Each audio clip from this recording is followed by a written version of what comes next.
it was honestly, it was one of those things that, it was almost like I call myself an accidental entrepreneur because I worked in a financial office, and one of the financial advisors that I work with had lost weight, and my husband wanted to lose weight. And I said, "Oh, what are you doing?" And she shared it with me, and I shared it with my husband.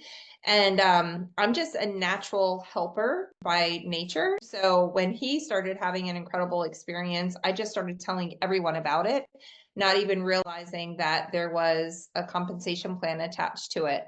And, it just sort of evolved from there. And at the time, I really didn't have any belief in myself. Up until this point, I was 41. I had never picked up a personal development book ever. So, to your point, it's incredible that you had such an early start. I was in my 40s. And I certainly make sure that my kids now, read personal development books because that is such a huge blessing. But, I got curious, like you said, be curious. And I didn't have any belief in myself or my ability. I was a consummate employee. I thought that I would, work until I was 65 and collect my Social Security and live off my 401k.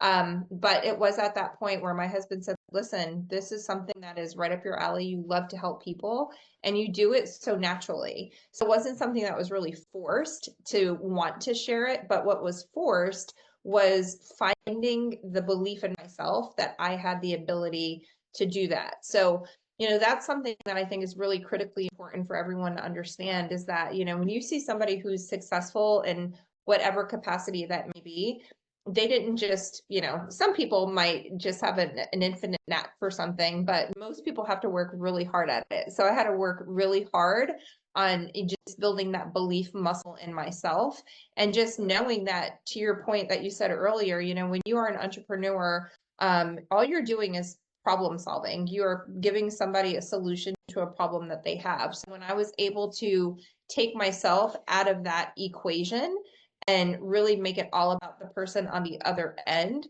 that changed everything for me. And then it was just off to the races.